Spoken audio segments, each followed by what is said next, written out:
This is Comic Geek Speak, special Batman Begins episode.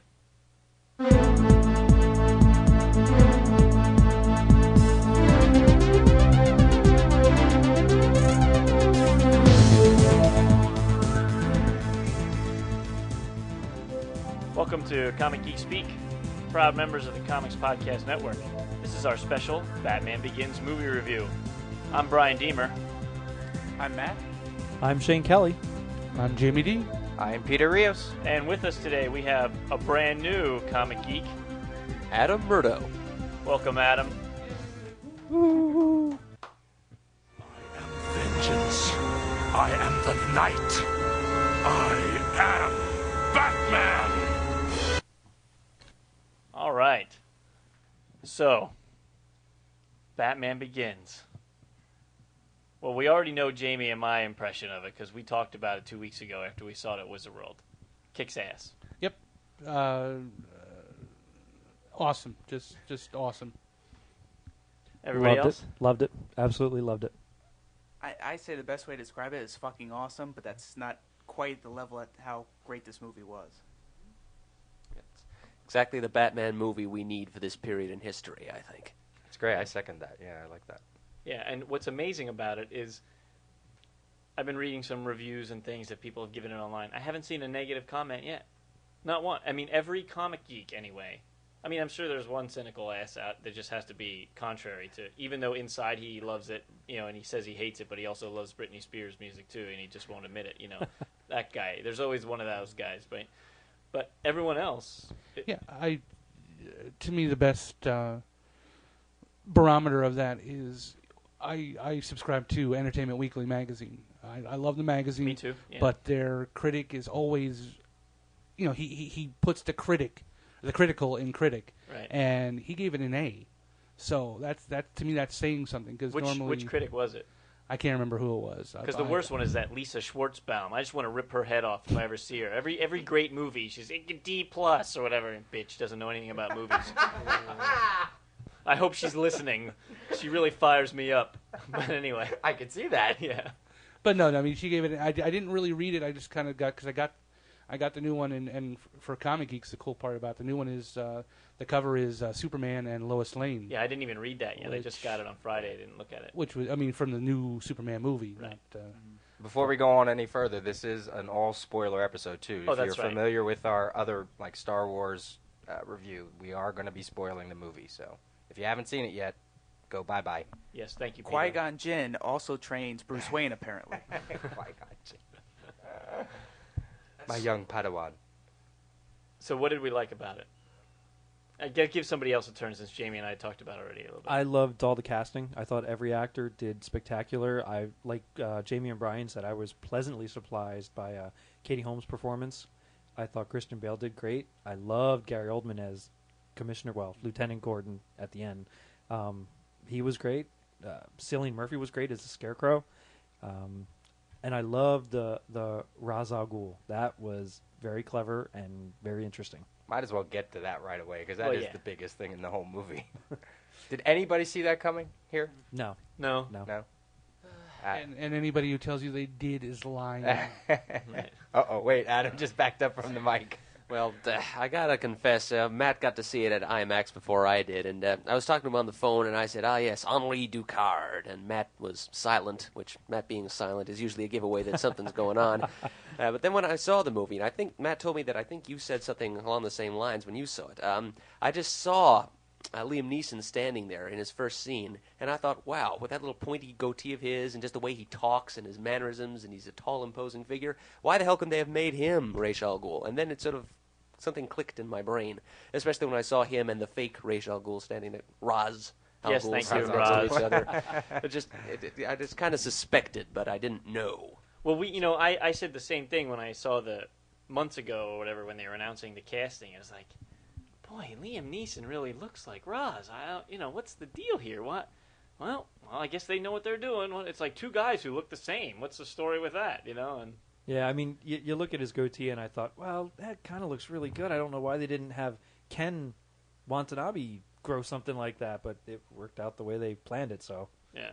I was totally thrown for a loop. Yeah, especially because you see Cannon. My first impulse is everybody says, it's like that's stretching it. He's never been that way in the books at all. And then he dies, and I'm going, okay, well, I guess we'll see him later. And Well, Lazarus Pit. I mean, of right, course, Rob exactly. will come back. I mean, everyone is expecting him to die almost. Right. And Ducard is an actual character that was in the Batman comics. So that's another red herring that they threw out there that threw you off. Well, the cool thing that I thought about that was, despite the fact that they messed with his origin a little bit, I mean, Ra's al Ghul didn't train Batman. Right. But I wasn't upset about that. And No. I don't think anybody I talked to, all that theater full of people that first night at the preview that we saw, no one was mumbling about, oh, how stupid that was, or what, he didn't train Batman. And that's like the first time that they've ever changed a comic book history, and I wasn't upset about it. Yeah, and you got to figure that was a room full of people who actually wrote Batman Right, yes. stories, and you nobody was everybody was just blown away by the movie. I mean, we had said we had talked to a couple of the guys, and like Rags Morales and a couple, and I kind of overheard a couple of them talking, and yeah, everybody was just like, wow, this is Batman. And then like Right. the day after at the Batman thing. The Batman panel, they had Bruce Jones there, and he was, because to me, I've always looked at him, and he looks like one cynical bastard, and he was very, almost, wow, this is really good. So Yeah, I mean, if you're going to get really critical and geeky about it, yeah, that was different. But I thought it worked so well for the story, even so much better than making the Joker kill Bruce Wayne's parents in the first Batman movie. Fine, it worked for that movie, and that is still a great movie. I still love it, but this one works so much better. Especially because in the books, Ra's al Ghul always wants Batman to be his apprentice. So this just adds another just a layer to it that makes sense. Yep. Well, I'm actually reading the novelization, which is written by Denny O'Neil. I'm about 75 pages into it, and it actually, one of the things I think is kind of neat is apparently Ra's al Ghul has had like 214 kids, but only 2 of them has been boys, which have died very young, because one of the side effects of the Lazarus Pit is that his Y chromosome can't repair itself. And when he stumbles upon Bruce Wayne, he's intrigued by him. So while he's training him to fight, he's also at times training him to do such things as Ra's al Ghul, well, Ducard, will flash up some numbers, and then Bruce Wayne has to write them back on a piece of paper in the exact same order. It's just like, or give him math problems he has to figure out all in his head. Just stuff to stimulate his mind as well. And I thought that was interesting. And then there's another thing that Bruce spent a lot of time when he went aboard that cargo ship. And the first couple months he got his ass kicked because everybody else used to kick the shit out of him. And then they taught him how to dirty fight. And then from there, that's how he went. He got to travel the world, and he was like in Africa and Asia. So he picked up other stuff from those countries as well. And that's how he kind of got into that life of crime, which I thought was also interesting in the movie, how to understand the darker side, he actually became a criminal, even though he was stealing from himself. So he understood what the criminal mind was thinking, and I think that was... And that's really right out of Batman Year One, he does that too. The thing that you mentioned that's kind of cool is him doing the numbers game with him. Is because, was it you that said, Matt, that you don't get a sense that he's like, he knows everything like about chemistry. Yeah. And that kind of adds a little bit to that. But then it also, like we talked about, Batman, I kind of like that he's learning it slow. That he's going to learn it case by case, what he needs. Although, But his mind is so attuned to it that he can pick it up so fast. Although, that's a little contrary to the comics, since he was learning chemistry and stuff when he was 14 years sure, old. sure. So by the time he's 20-something, he knows pretty much. But Yeah. again, it didn't bother me. Like, it didn't rub me the wrong way. Like, they changed, like I mentioned in Daredevil, in Daredevil, he gets hit with the acid or whatever because he pushes an old man out of the way of getting hit. But in the movie, it doesn't happen. And it's like, well, that's integral to the character. But in this movie, it didn't faze me at all that they tweaked the origin a little. They tweaked it to the best way possible, whereas with Daredevil, it seemed to like that Take was away. his self-sacrifice and preservation for other people, and they took that away. So Right.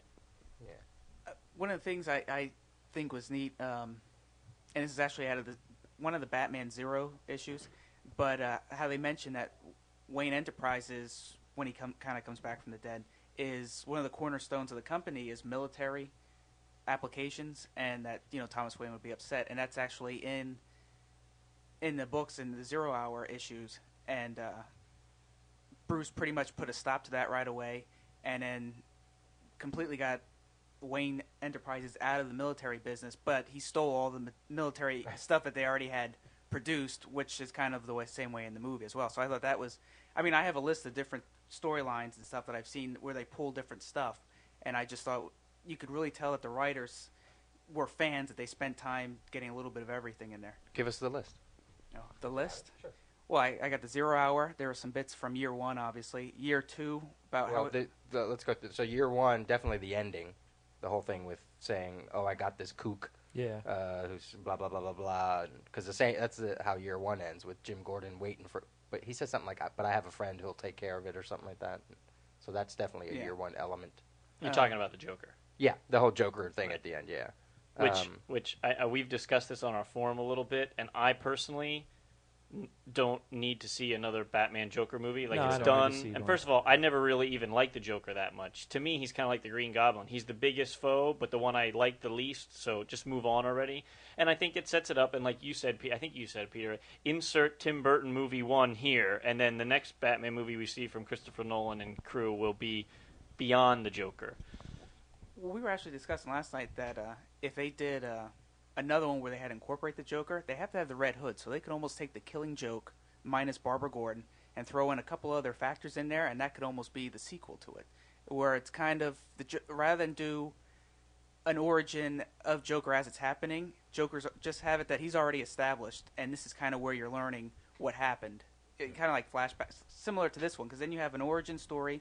You could still have some kind of responsibility of Batman where he kind of feels semi-responsible if this is the Red Hood. The only thing about the Tim Burton movies that kind of it didn't bug me, but they focus so much on the villains. Like, I almost don't want an origin from a villain. You know what I mean? Like, just make them a villain because they're wacky. You know? Well, right, and I've because then they're going to want to tie it into something. And it's like, no, just and that's usually the way it works in comics. Is this character just shows up, whether it's a hero or a villain, and it's issues and issues later until you ever find out their origin. Sometimes it's years later before you ever...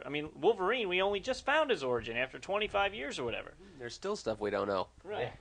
So just in the movie, we only have 2 hours, people. Don't waste it on this boring origin stuff. Just get right. Just have a villain. He's flying around. He's shooting people. He's throwing bombs, whatever the hell he's doing. And then Batman goes and fights him. Who cares what Okay, now I'm going to get into... go all the way back to... Yes, there should be Joker in this movie. I'm sorry. You to me, Batman cannot function without Joker. That's the whole thing. He's the antithesis of Batman. So you have to have Batman in. I'm confident in Christopher Nolan and David Goyer that they would do it very well. He would be a darker, more homicidal, crazy Joker from the comics, which they've never really done. They gave Nicholson kind of a homicidal side to it, but they didn't really explore that homicidal side. To me, you say you don't want a Joker. Well, then I don't want Lex Luthor in the Superman movie. I don't want you can't do it. You got to have Lex Luthor because Lex Luthor is Superman's main villain. It'd be like doing a couple. Now you can get away with it doing a Sherlock Holmes movie. But you do a couple Sherlock Holmes movies, you gotta bring Professor Moriarty into it because that is his. And I put on the board. Anybody who reads the board, I put Joker is Superman's bane, and that's Bane as Batman's bane. No pun intended. You have to have Joker. You just and like I said, you can't stick Tim Burton's movie in because that's ridiculous. That's a total different Joker. I mean, they've established Joker is killed his parents. Yeah, so it's like a whole new continuity. You'd have to change something. Yeah, so but you can't. I can't put that in there. How about this? How about we compromise? All right, and I hope you're listening, David Goyer, whoever's writing the script. By the way, you did a good job if you are listening. Yeah, but how about the Joker isn't the main villain in the next one? How about we see news clips on the TV or we see Batman talking to Commissioner Gordon about the Joker, but maybe we never actually see the Joker. Maybe we see him for 2 seconds at some point, Like, and like he's at the just- end, like a he's cliffhanger for cameo the third or something. But so we know he's there. We know Batman's struggling with the Joker, but there's some other villain who's really the main villain of the movie, and because I don't know, it's just like we've had 2 cinematic presences of the Joker now with the old TV series and Jack Nicholson, and Jack Nicholson did a hell of a job playing a Joker, and whether he's the exact same as in the comic, but he really did a wonderful performance, and to me, I'm just like, who else are you going to get to play the Joker, and how good is he going to do? And we already have preconceived Crispin notions. Glover. Well, Crispin actually, Glover, huh? That's the Joker. Well, that's a hell of a good casting. I actually read online that one of the big names of fans like to see is Steve Buscemi, because he can do that comedic performance with that insane performance as well. But I don't really see I him like as- the Crispin Glover idea. Because he's skinny. He's real tall Well, and and skinny he's just thin freaking and nutty by weird. nature. He doesn't even have to act it. I don't know him. The guy from Yeah, you do. from Back to the Future. Marty Marty McFly. McFly. Oh, okay. Yeah. Charlie's Angels.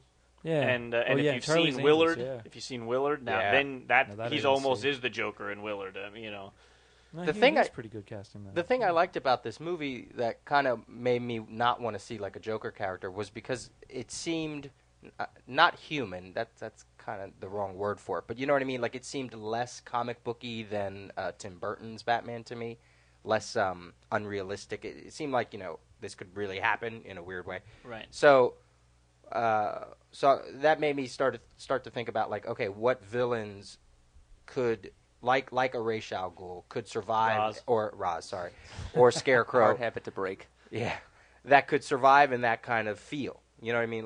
Like to put what's his name, the Mad Hatter in would just be wacky. You know, Actually, I've been sitting on the fact that I think that's the best choice. and, really, That's the Mad guy I Hatter? want to see. But I gotta tell you, I wouldn't be scared of a guy with a big hat.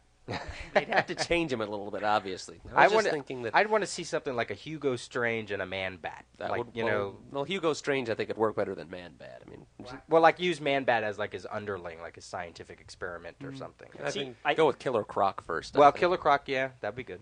But see, if you're going to go with all that, I wouldn't mind seeing a Joker in because I think he could survive in that kind of atmosphere, especially since they had all those escapees from Arkham. You have all these crazies going around the city now wreaking havoc. Joker would fit right in with what's going on there. I almost thought you could start off. They're almost hinting at at this one that he's already out there. This is kind of Joker's just getting started. You Oh, don't yeah. actually see him. So in the next one, you could almost have it. He's already an established character where he's in the movie, and then you could even bring in, say, Harley Quinn and have her as coming up. Just a Now suggestion. you're killing me. All right, sorry. Well, you can have some I other like character, Harley Quinn, but I don't need her in the here's movie. Just start here's the my movies off. problem with the Joker. Is all right. 1989, we had the first Batman movie, had the Joker.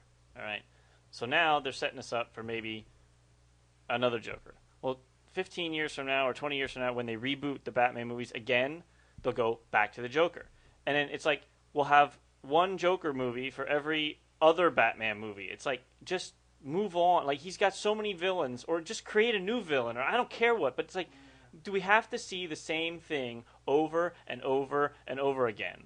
Like that's what scares me. It's like we're only Christian Bale is only going to do how many movies? Like okay, he agreed to number 2, and maybe he'll agree to number 3. But is he signed for 3? He signed for 3. Okay, but I mean, how many more? Like, so now we're going to waste a Christian Bale movie with a villain we've already seen? Give us something new. I want something new. I'm tired of seeing the same thing, and that's what scares me about doing the Joker. It's like, oh God, no.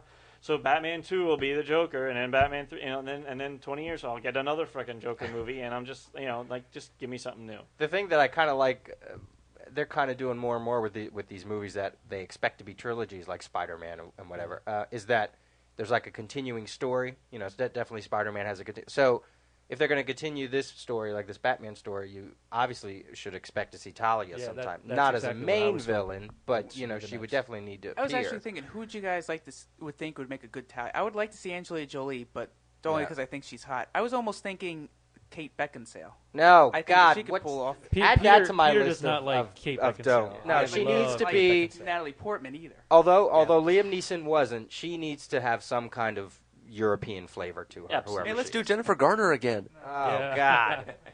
I kid. I don't know who that is, but I definitely would want to see an unknown Yeah, just get European some flavor. unknown Italian actress who's just hot, and then they'll be fine. Or some French actress, and you'll be fine. That's I could see Catherine Zeta-Jones 20 years ago. Yeah, that's who I thought should have been Elektra, incidentally. That's who I think should be Wonder Woman 20 years ago. Yeah, 20 years ago. Another element from Batman Year One, obviously the bats, the radar thing, Mhm. throwing the thing down the, or even the SWAT team getting him in that building, capturing and keeping it, not capturing, but blocking him in that me building. and Jamie, I mean, I'm sure everybody did, but me and Jamie especially talked about a big fear of overusing the bats in that way that he could control bats. But thank heaven that they just made it work one time and it was that perfect. was it. Done. And it worked really, really well. And you could see him using it again, but it's not stupid. It's not go here, go there, attack them. It's just here they are, getting camouflage for me to get out, and that's it. What were your other stories on that list, Matt? I got Year 2 because he had the gun that has killed his parents, and when he realized that Joe Chill was who killed his parents, he was contemplating killing him. I got Batman the Animated Series. One episode was the Scarecrow had hit Batman with fear toxin, and he was put into the asylum. And here, Scarecrow was still in the Arkham Asylum, but he was putting his fear formula into the water supply, which would run into Gotham. So that was in there. The Long Halloween. with the whole Falcone Falcone. family. And then there's even some Contagion Legacy where Ra's al Ghul was released. We need a quarter jar every time somebody says. Every time somebody says Raish or Perez, we need to start putting instead of Perez. We need to get $1. $1. Come on. We need new equipment. So, in that aspect that, there was rioting as with the Narrows, but, how that was part of his plan to conquer the world, to start off with Gotham and spread that virus. So that falls into those two back-to-back storylines as well. Cool. Another element from Year One, Commissioner Loeb, he was right from, although they changed his ethnicity, he was right from Year One too. Oh, really? Because I didn't remember that, and I thought they were just giving Jeff Wasn't Loeb that a him? plug. I'm Yeah, pretty that's sure right. that was. I don't remember. He used to always pop those. I don't know what the mints or and something Flask like that. if you're gonna. Oh yeah, throw in Flask. I got to tell you, I don't know about you guys, but when Batman was interrogating Flask, I got like chills down my spine. So it's like, you know what? If Batman existed, that's exactly how he would be. He would just be like roaring at these criminals during interrogation, and they would spill whatever he wanted out of them. Yep, he no holds barred, just terrify them and get what I want. And he really was like that was. He was freaking almost me out, 'cause terrific. His face was shaking, Yeah. and I was like, "Oh, I'm scared." And you know what? Even the part where he was, he kind of first appeared on there at that drop at the shipment at the pickup, it's almost like a horror movie because they know something's out there and they're like getting picked off one at a time, and it's like a quick flash. So at that instant, I was like, man, this is almost like being in a horror movie. And that's exactly how it would be. It would just be him picking off people and dropping into the center of a bunch of them and taking them out. And you'd never see him and wonder what the heck's going on. You'd see a little bat fly over your head, and that was it. You'd see a shadow or whatever, and gone. I swear to God, swear to me. Great line. Love that line. I love when he pulled Falcone out of the limo and was like, "I'm Bat," and his head looked huge on that IMAX screen, Batman's, and his face, and I was like, all the I was kind of worried about the costuming and on his suit and stuff like that, but all that went away. that was with really this good. movie. Yeah. And I love how they added some humor to the fact that he was making a costume, and when they had to order the masks, and the first one, they had to order 10,000 of them to make it unsuspecting, and then they broke, and he's like, well, at least we got them at a discount, and they had to order 10,000 more. Like, so it was cool, because they didn't take it so seriously, because, Batman's a serious guy, but at the same time, it is a little preposterous to think that he's all alone in his little basement making all this stuff without any help from anyone. And it's like, okay, he's going to use Wayne Resources to build this stuff because he can't forge carbon fiber things in his basement. That's preposterous, So I also like that Lucius Fox seems to know what's going on. I mean, you'd have to. To me, in the comic, Wayne Industries cannot just let all this stuff go unaccountable. Somebody would be trying to find it. Right. So to have him kind of understand that something's going on, he doesn't want to know what, whether he knows or not, doesn't matter. He's just like, nah, that's fine. I don't want to know. It's all yours anyway. That's just perfect. I also think they did an excellent job with developing the Playboy image as well as Bruce Wayne, which you didn't really get to see before. And then the fact that Alfred's kind of telling him, you have to keep up a Playboy image. And he's like, well, what would a guy like me do? Well, date exotic models, drive sports cars, buy things that aren't for sale, and that's exactly the stuff they does. So you can almost tell that that's a mask as well. That's not really him, but he's got to keep up with it. That's the first time Bruce Wayne has ever been portrayed right. Yeah. Yep. I mean, in any aspect. Swimming around in that fountain. Yeah, with yeah, those that was chicks. great. I just bought the hotel. I changed Yeah. the rules. Because even in the animated series, he still, as Bruce Wayne, was kind of was cool, and he didn't more suave. Yeah, he didn't put up the Playboy thing, but this Yeah. one was just perfect. God, it was just right. Hey, allow me to interrupt this broadcast for a special Batman Stump the Rios. Get ready, Peter. It's not going to be Who is Batman either. And no, he is the dark what? The dark. Avenger. Okay. Question number 1. Rutger Hauer plays Leo of Wayne, the CEO. Oh, not Leo. I have CEO. God, I can't read my handwriting. Leo. Leo. Gemini. Who knows? He plays the CEO of Wayne Enterprise. What in this movie? What other comic movie was he in, and what character did he play? I know Jamie probably knows this, but his eyes are getting big. It might have been one I haven't seen. No, I know that you saw it. Really? Yeah. Wow, that's interesting. I think I've seen it. I can't remember at the moment. You remember, Jamie? I don't know. Because Peter's at a loss here. We all saw it together, didn't Yes. we? Yeah. He was in Sin City? Yep. He plays Cardinal Rourke in Sin City. Oh, that's right. Ooh, I botched that. I went through IMDb, all the main Love characters that in website. Batman Begins. He is the only one who's been in a comic-related movie. Like, Plus he not was on counting Smallville. Star Wars or anything like. Yeah, he was also on Smallville. Yeah, That's Morgan right. Edge. So he's the only one connected to comic book movies. How about that? Well, unless you count Darkman, which is. But was the comic before or after the movie? It was after. It was Yeah, a, see, that's yeah, what it I was mean. a See, I superhero went- genre, but I'm not trying to say, existing comic first, movie later. Okay. Question number 2. Which issues of Batman told the year 1 story, and when were they published? Oh, you mean specific numbers? Yeah. Well, it's Batman. Let's see, 400, 401, 402, 403, 404, 405, 406.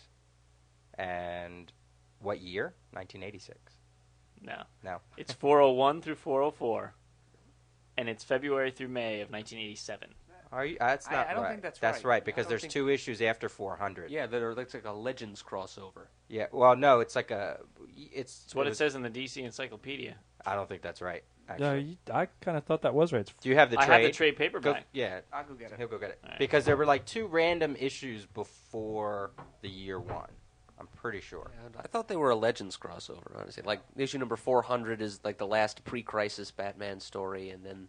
There were like these random issues, yeah. And what year was it? I got the year wrong. 87. 87 was the year after Dark Knight. Okay. That's right. He wrote Dark Knight first, right? Yeah. Yeah. Okay, question number 3. Bill Finger, the writer of the original Batmans, admitted that his first Batman story was a takeoff of another hero's story.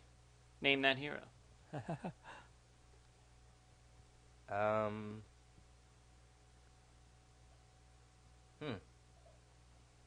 Sherlock Holmes.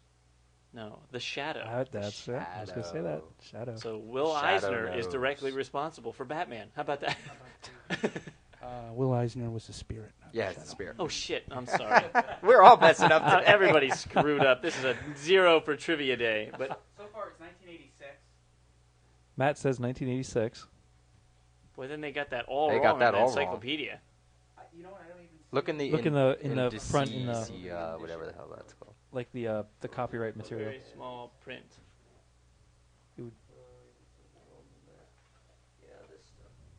They're checking right now.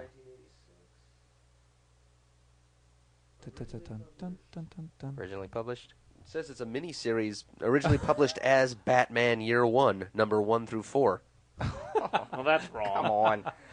How about anybody have a Hang on. wizard or Hang Wait. on. No, I'm going to go to this website that we Oh, okay. Oh, that we there talked you about go. before, sequart.com. and let's see if we can't get to the bottom. 4, of this. 5, 6. You said 4, 5, 6, and 7. I think I said 403, 404, 45, 46. Just a couple things while we vamp till he gets this.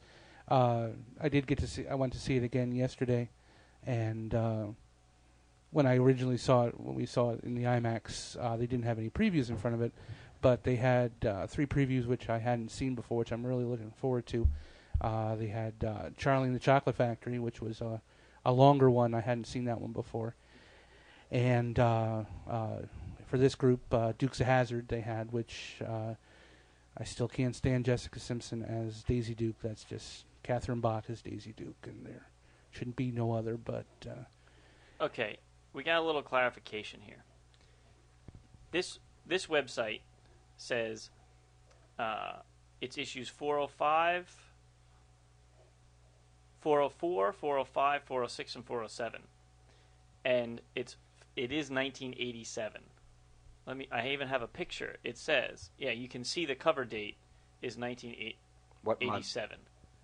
February, March, April, and May. So they had the months. 86, 87, yeah. When it was released, it was 80 at the end of 86. It was probably December when it came out. Yeah, but right, cover the date. We always go with cover date is date. 87. Right. So they did have the correct cover date on here, but they just have the wrong issue numbers. That's right, because 401 is, like you said, is the Legends crossover with Magpie. You're right. And then 402 and 403 are those 2 Max Allan Collins stories that are not that great. That guy that thought he was Batman, that idolized him. Yeah. And then it was 404.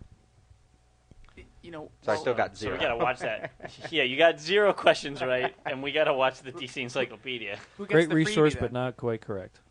Nobody gets a freebie. You know what? Well, I would, but I'm not going to give myself a prize. Because this is such a Batman, related episode, and obviously we have big Batman fans, I have my own trivia questions to give for I Shane don't know and any. I Matt. have my interview questions.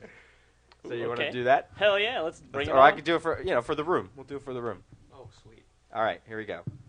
Batman's first appearance is in a story entitled what? Oh. I just freaking read those too. I don't have any idea. I just bought them, but I didn't read them yet.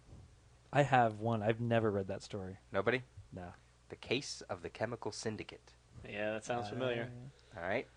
To tie into Ra's al Ghul. What is the name of Batman's son in Kingdom Come? Inal Zufash, Woo! That was quick. son of the Bat. Whoops, that right out of there. Who replaced the Earth 2 Commissioner Gordon when he retired?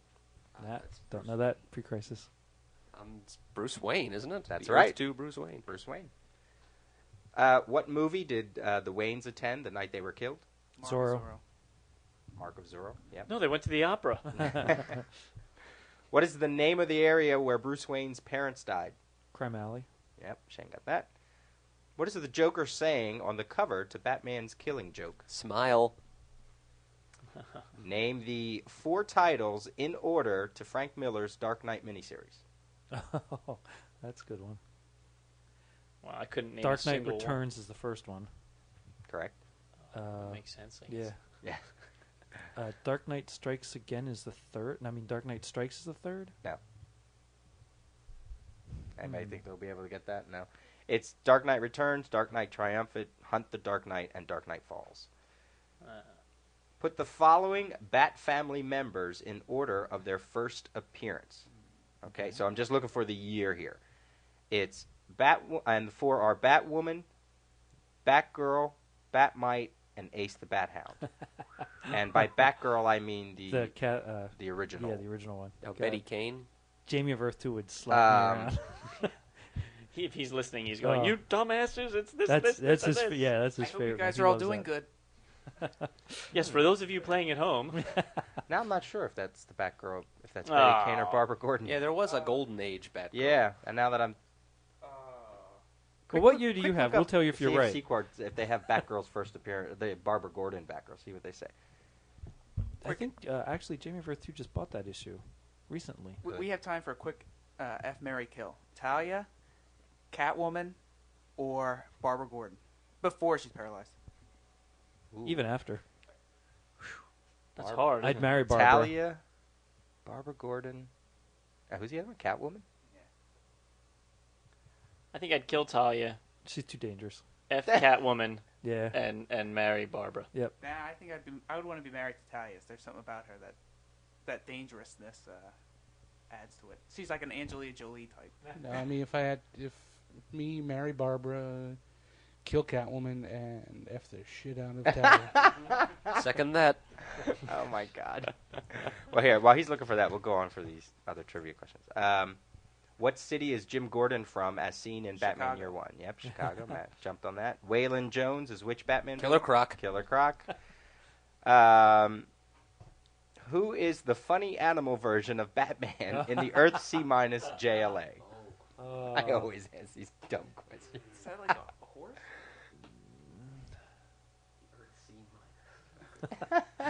Just the fact you bring this up It's from is Captain painful. Carrot. You know, those of I, you who don't know. I could tell you the Wonder Woman one, but the Bat one isn't coming to me. No, Batmouse. Okay. I was going to say Bat, but that would be just Yeah. redundant.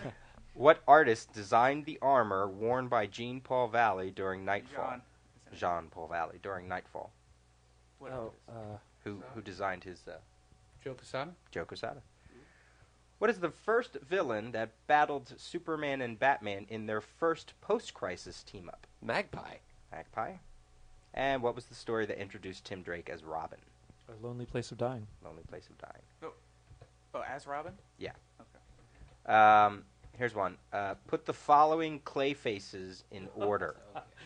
Preston Payne, Matt Hagen, Sandra Fuller, and Basil It Carlo. was Basil Carlo, Matt Hagen, Preston Payne, and Sandra Fuller. Nice. He's I brought a tough. ringer. I know Matt brought a Hagen and ringer Preston with me. Payne. Yeah, you're not kidding. Did you find it? No, they don't have it listed on Okay. Seaport. Well, then we'll skip. We'll take Batgirl out, and just because I'm not quite sure which one it is. Or Batwoman, you mean? No, Batgirl. Oh, is that what you asked? Yeah. Batgirl. Oh, see, I Oh, looked yeah, up yeah. Batwoman. Batgirl. Because there is a Batwoman Yeah. That's Betty Kane. pretty early. Oh, it's Kathy Kane. Kathy Kane. Yeah, Betty Kane's her niece. Who is Batgirl? Damn, Right, and we- his Backer with a Flamebird. BAT hyphen GIRL, right? Who is now Flamebird. Right. Right. Current continuity for those of you. You know, another thing is I have to reread Keeping the story, score. but in the movie I liked how Ra's al Ghul said that his wife was murdered, and that's kind of what started things up with him. And that's how, well, when he was the card, when Arthur's. But, and that's how it was in The Birth of the Demon, that, you know, they left him for dead, and after they had killed his wife, and that kind of escalated him into becoming the guy that he is. Okay, so just put these in order: Batwoman, Batmite, and Ace the Bat Hound in their order of appearance. Anybody take a guess? Who came first? I kind of thought Batwoman came first, and then Batmite, Bathound. No, For me, it No. would have been Batwoman, Ace, and then Batmite. it's Ace the Bat Hound, 1955, Batwoman, 1956, and Batmite, 1958. What year did you have for Batgirl? Batgirl, I have 61, so I'm not sure which one that is. That would have been Barbara. This says Yeah. 64. Batgirl. First reference to Batgirl they have in 1964. But Yeah. Because Betty was around with the Golden Age, all those characters way back then. Well, she would have been around, right? Was she before and they have Batwoman? and they have Batwoman as 1956. Yeah, that's what I have. Okay. Yeah, I'm not sure. I'll have to research that. Do a Google search. What kind of faulty question is that? You don't know the answers. Some As I Alex wrote it, I Trebek went, you are. "Oops." That's like me saying, what happened in issue 28 of Batman? Say his name again, the Kingdom Come son of Batman. Say, I'm guessing Right. Ibn al-Zufash. God, it just sounds so good. I'll take that. It just sounds so good. Because I'm like, Ibn al-Zushkata. Well, that's okay. I thought it was Perez myself. Yeah. So just, I owe you a quarter. Another aspect of this movie from some of the other Batman stuff is the tumbler firing, the back engine flaming, and then him going through the waterfalls, like an homage to the the 60s. show. Yeah, the 60s Batman show. Anybody recognize the tune that he played on or was it just like a random? No, I piano kind of thought tune? there was a specific tune too, but I don't know what it I have was. to say, that's one of the things that really irritated me is why couldn't they just use the grandfather clock in clock. any of the movies? They don't use it in any of them, and I don't see why. Like, what's the big deal that they couldn't use the grandfather clock? Because Emmanuel Lewis did that in his show, his TV show. That's true. That you don't want any confusion. What? Emmanuel Lewis on oh god, what was that called? Webster. Yeah, he had a clock that he would climb through secret passage to get up to his bedroom or whatever. When they revamped the show and they moved in with another family, the other family designed the house and they lived in the basement, and Emmanuel Lewis and the family lived in the main part and had all these secret passages. I actually going heard that's why Michael Jackson came up with that idea as well. Is from since he was so in love with Webster. The other thing I loved about this movie is that they didn't get, although they played with it a little bit, they didn't get too into the psychological aspect of they didn't get in his head. You know, like so many of the other Tim Burton ones, like Val Kilmer's, you know, he's totally canceling becoming Batman because for the love of a woman, and there's all that bat imagery in his head, and even Michael Keaton was like that. Like this one, they kind of they skimmed it, and then they healed it, and boom, now we're into superheroes. I kind of felt you felt his pain. You saw him turn it, use it, and then become it, not go back and think about it. Well, you know, and I think this is because you got to see more of Martha and Thomas Kent as opposed to just dead bodies laying there. Wayne. Sorry, Ken. What the heck? All the names seem the same after a while. But anyways, is that there was a lot of times that you could feel, you know, like one of the things I really liked with Spider-Man is you could feel Peter Parker's pain in it, and you could feel. This is the first time watching a Batman movie that you could feel Bruce Wayne's pain, and that there was like those semi-sensitive moments, because I'm not a sensitive guy, but where you could almost relate, and you're like, I was. Yeah. Oh yeah. I was what? really hit when he comes up to Alfred. It's like I miss them. I was like, oh. Yep. That's because you're into musicals. Yeah. And gay plays. But where was I going to go with that whole? Oh, and also that it showed that he's always a hero. Like there's something in Bruce Wayne that he will always be a hero. You know, like they always say that about Superman, that he doesn't become a hero, he's born a hero. And I think this is the first time you felt that with Batman, that it's funny, like if he would have went through different circumstances, would he still have tried to do something like that if he saw Gotham, he still would have stood down? Up and done something. Yeah, but like maybe not be Batman, but right. he would have done something. Right, and you saw that when he wouldn't execute that guy, when he made the decision to throw the gun away, you know, that he knows that's just not the right way to do, you know, to go about it. So that was really neat. I thought they really added so many layers to it. Now, this is also going to be sentimental part, but I loved the interaction between young Bruce and his dad. I thought that was great. Just absolutely fantastic. I like how they showed his dad showing Bruce the pearls that his dad covered for him when they left the theater, so that his mom wouldn't get upset or that he wouldn't be embarrassed for being afraid yet. I just loved the whole thing. It was great. I like the line that he gave Bruce, you know, don't be afraid, it's all right, and then passed away. And why do we fall? So he can learn. So he can learn, yeah. But I actually thought you could also see more in this one that the love that Alfred has for Bruce. That even the whole family. With the line that, because years ago, something like, your father left me his greatest possession in the world, and it was just kind of, you know, that thing that you can see that Alfred almost looks at him as a son, and that's the way. Right. More so in this than any of the previous movies before. Yeah, that's what I said that to Shane. I said the one thing I liked about the characterization of Alfred in this movie was he wasn't so much the manservant that all the other Alfreds you've seen were. He was more the surrogate father. He's, you know, he could joke around with Bruce. You know, the lines about what are all those push-ups for if you can't lift a log or something. That and you know, you can take the rolls out, just bring it back with a tank full of gas, stuff like that. I mean, you hadn't seen that before. It was more. He was the manservant. Yeah, there was kind of a fatherly affection for, you know, you saw, but you didn't see it, the progression of it. You didn't see the young Bruce and then going to the older Bruce. I really like that characterization. I actually think he also would lecture him, like with the driving of the Batmobile, and then also with when he was telling Bruce that, you know, you have guests here, and he's like, I don't care about that, and he's like, you know, you have to uphold your father's name. That's all that's left of him. Yeah, and Bruce was just, I don't want anything to do with that kind of. So, you know, he even was yelling at him, trying to. Him. Yeah, but still, it was always in a fatherly way, not in. Yeah, exactly. And we said that before the movie ever came out. We said Michael Caine is not just going to be the passive Alfred. He's gonna have a role, and then because he wouldn't have taken the part if he just had to say yes, Master Bruce. I mean, he's such a good actor anyway. I mean, he's not like, you know, the best actor, but he's so good in a lot of things he does, and he brings something to every character. And this one was like, oh, perfect. Now, his casting was, out of all of them, when they were announcing, I was most excited about him because I just love just about anything I've ever seen him in. Even I go back, and Jamie can't stand this one, but I love Death Trap with him and Christopher Reeve. I love that movie. And Jamie's just shaking his that's head not right one now. of Jamie's favorites. Oh, now we got an Jesus, Alfred say and Death Trap. Superman movie. Yeah, yep. Well, you know, and one of the things I liked here is, and I actually think the time that Bruce spent on the ship up until when he met Ra's al Ghul, that could be like a Smallville type of series.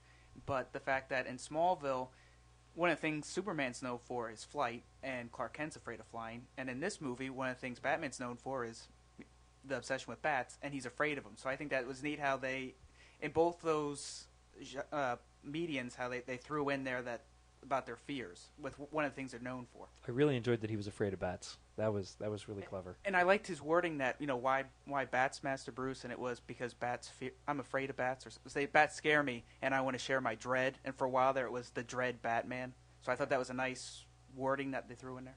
What did when his parents died? Did anybody bothered by his father speaking last time to him? I liked it.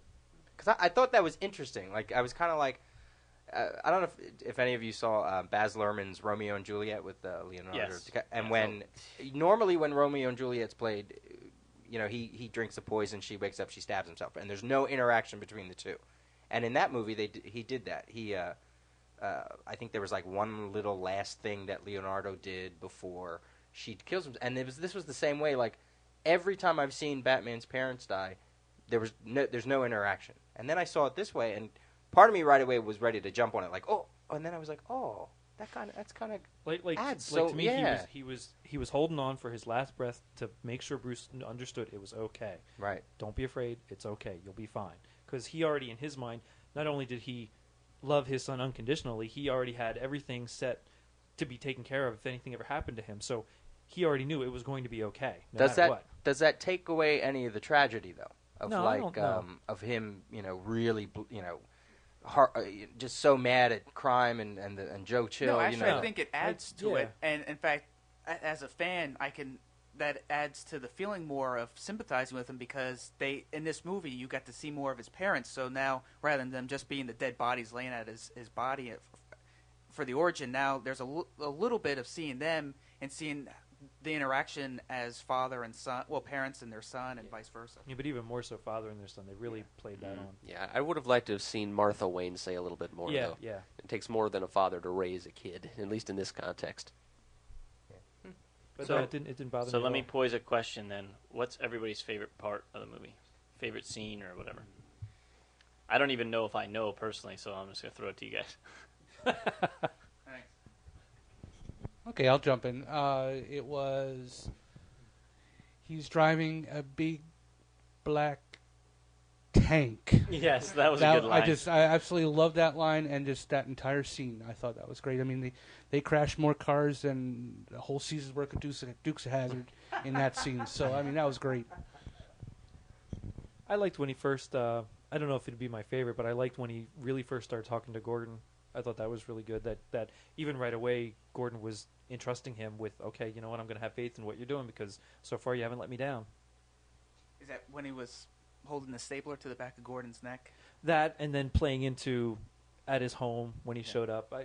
Just those two scenes combined. By the way, I thought it was the most subdued role that Gary Oldman ever played, but he did it superbly. Like, he captured that character just perfectly, so kudos to Gary Oldman. And because of the way they made him look, he was the one that in that movie looked closest to his comic book incarnation. Absolutely. You know, which I thought was great.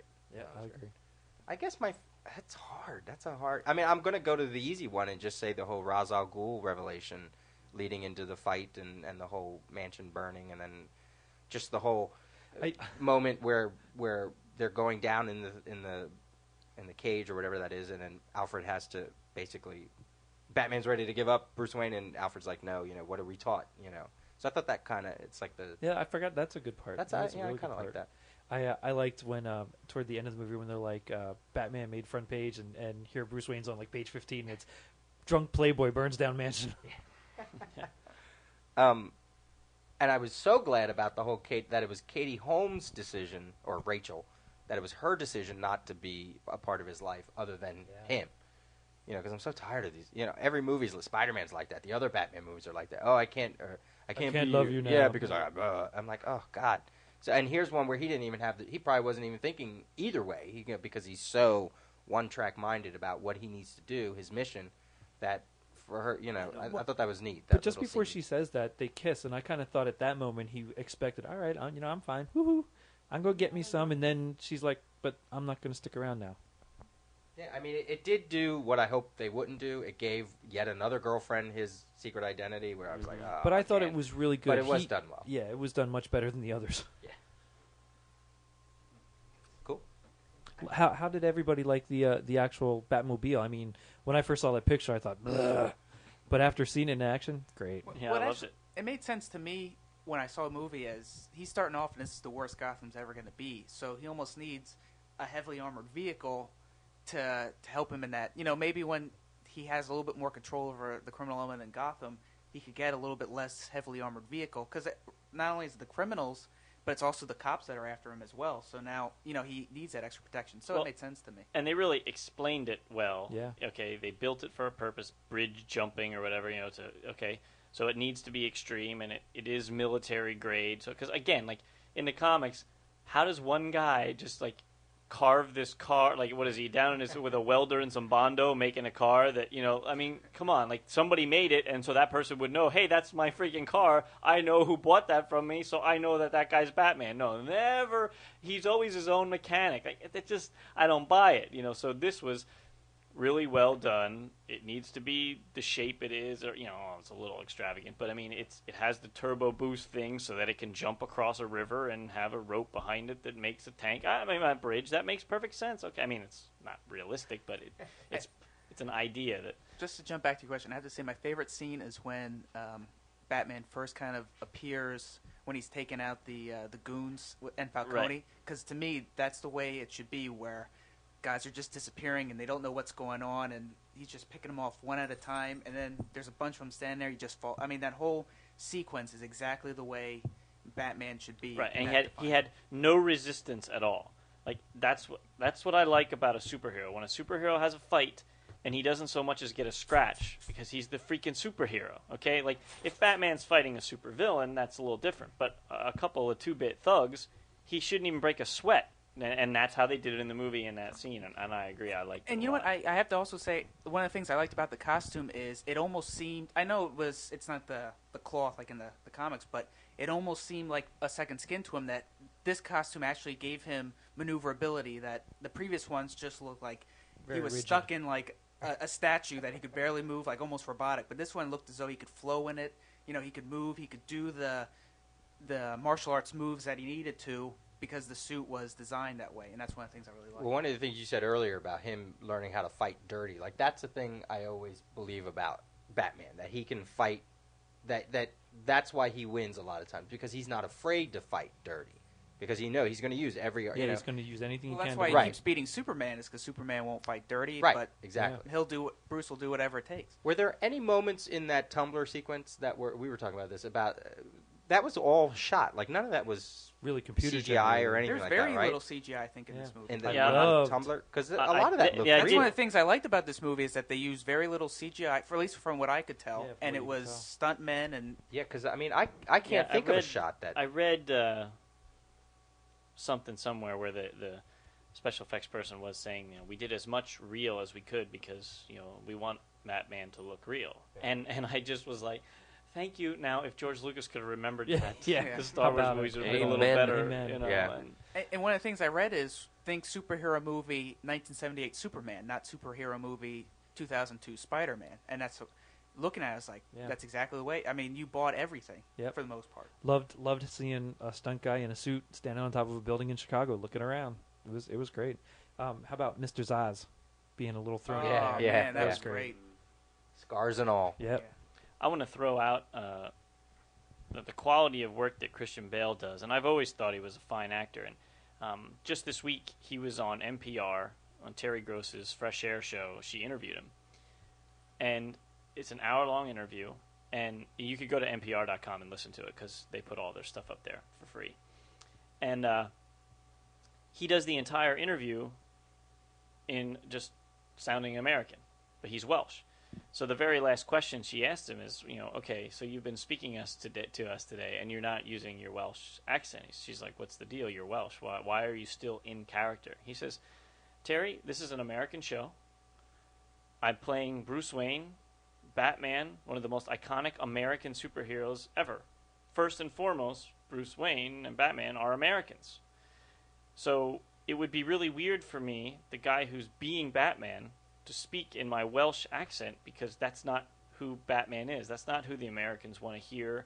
They don't want to associate an Englishman with being the most iconic superhero. That doesn't make any sense. He's like, so the whole time that I'm on tour, the whole time that I'm doing promotion for this movie, I'm speaking with my American accent because that's Batman. And I just thought, that's fantastic. I mean, there's been plenty of other actors who've played Americans or whatever, and then they go off in their regular accent, which is fine, but that's a very, intellectual thing. Like, this is not just some two-bit actor who just wants the big bucks and wants to move on. He Like, respects actually the character. Yeah, respects the it's character and his craft, yeah. and he's thinking about it. And it's a very good interview. You should listen to it. I'm going to throw this out here because one of our listeners asked us to do this every now and then about who could beat who, and we have we have a little more time here. Yeah. Batman versus Captain America. Go. Batman. I say Batman because he's not afraid to fight He'll dirty. fight dirty. Yeah, I'd have to agree. I'm waiting for Jamie's response. He's got this big smile. Captain America. Sorry, he's the ultimate soldier. I've always thought Captain America would beat him. I thought in the when they did the whole showdown in the Marvel versus DC, it was Captain America. That's just you say he fights dirty. Yeah, well, Cap would just kick his ass. That's all there is to it. Yeah, but Batman would have some secret way of getting around Cap, and he thinks about everything, and we'd know his weakness. Is or Captain whatever. America? Does he has super strength, right? Yeah. Or above, or is it above average? They always change it. human. I never. It's super soldier serum, so it makes him the ultimate, the ultimate strength, the ultimate. So he's a the little top- bit stronger than Batman. the top level, and he's also the ultimate tactician. He's Captain America. That's And just you know what? it is. I mean, even though I prefer Batman over Captain America, I have to say, in that showdown, didn't pretty much Captain America get hit in the head with a batarang? He said, "Here, you won." He pretty much just. it was Was like that it was the like DC a versus draw Marvel, or type, was Yeah, it the I- JLA type deal. event? It was. I think It was one of those where he just said, "You beat me." It wasn't really like they fought and Captain America got knocked unconscious. Well, yeah, it was pretty much he knew that they could just keep going on fighting and fighting and fighting and fighting and fighting, and they were pretty much evenly matched. So it was just he realized that it's better for him just to give up and let's go and do what they had to do. Because Cap's not the obsessive Type A personality that Batman yeah. is, and he realizes that sometimes there's more important things. Yeah, than he winning sees a the big fight. picture. Well, in sometimes. JLA Avengers, it's the exact opposite.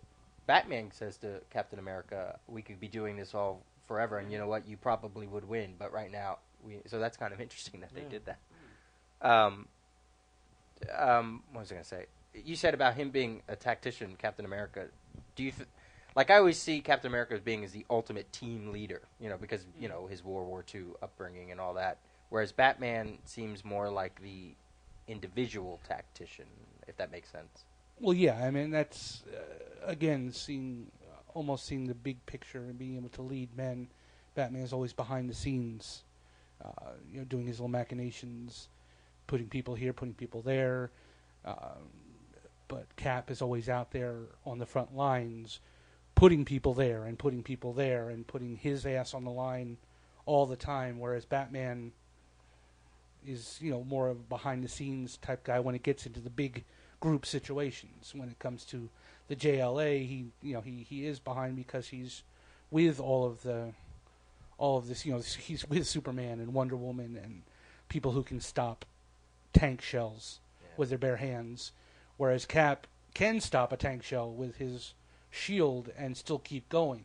That's to me why I always thought it should be Cap and not Batman. And I know some I don't people know. always say that Batman, because of the contest between the two, that Batman still relies on a lot of gadgetry as opposed to Captain America who really just relies on his shield and himself. You know, even though Batman relies on himself too, but he has See, that I think extra too. if you pluck the two out of their independent universes and you put them together and they're meeting for the first time and Batman has never met Captain America, I think Captain America might win.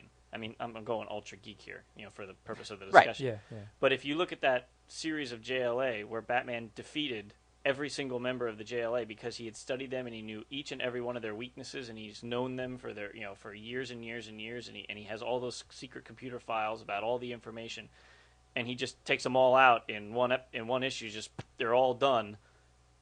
If you put Batman knowing Captain America for years and years and years, Batman whoop him in 2 seconds. That's what I think. Yeah, because There'd be all sorts of contingency that plans. whole Superman Batman argument. If you go that way where they know each other and he's going to plan ahead, yes, Batman will always win. If you take all the gloves off and you get Superman to the point where he's just going to kick ass, no. Well, there's no way. obviously, Who there's can no stop way. Superman? Right, No exactly. one can. Right. But the thing about notice I haven't given an answer yet. Except for Lex Who I Luthor with the think- green K. It's interesting because they always talk about Captain America being the ultimate physical specimen. Even beyond a little bit beyond, whereas Batman had to train himself to be that way. Even though Captain America trained himself, he still had the advantage of the serum and whatnot. But that's it. Yeah, it's a tricky little battle. I What's think your answer, Peter? I think I don't know. I think it just gives really good argument for being a stalemate a lot of times with them. Yeah. I mean, Actually, you probably read the John Byrne Batman Captain America. Didn't they do the same thing where they Yeah. didn't actually fight? They kind of just looked at each other. No, they did fight a little bit. I think as Steve Rogers and Bruce Wayne. Do you remember? I read it, but good God, that's thousands and thousands of comics ago. I read Rogers that. was assigned to be his bodyguard, and it was Oh. dark, and the two of them were fighting each other. The two of them were fighting each other in the dark. Yeah. You It just was the stole from 50s that. versions of the characters, too, or Oh, 40s, that's I true. should say. That's 40s true. versions. Yeah. right. Cool. Well, I think we're just about running out of time here. So Go see it. So, Yeah. is it the best superhero movie ever? I'd put it under Superman for me. it's not the best. Is it the best Batman ever? Yes. Yes. Okay. Yes. Clearly, I think there's no choice. I Yes, even but- I even put it above most of the Marvel ones right now. It's For a me. close. I would say it's close definitely to within the top Spider-Man. 5. It's I definitely. still would put Spider-Man 2 ahead of this. I would definitely put it ahead of the X-Men. Oh yes, yes. Yeah. That's Because exactly. this- Spider-Man, I'd have to really think about that, but Even X-Men the definitely. Superman from '78, I don't know. That would be close. The original one The original one, just because. better than the original Superman. No, I'm Oh, saying oh, that oh, one okay, I was gonna say. is going to be close to topping this. I'm not. Oh, It tops it, but it's like a Jamie's tight like race. Jamie's if chafing he, at the if he takes bits. if he takes a pad of paper and looks at a little stick figure Batman and flips it, real fast, he'll have a better movie than Superman. That's what he thinks. That's for certain. That's definitely for certain. But everybody knows my opinion on that movie. So Okay, well, send us your comments about what we have to say if you disagree with us or if you bring up a point we haven't, and then we'll discuss it in a future episode. And thanks for listening, and we'll see you next time. See ya. See ya. bye. Better win.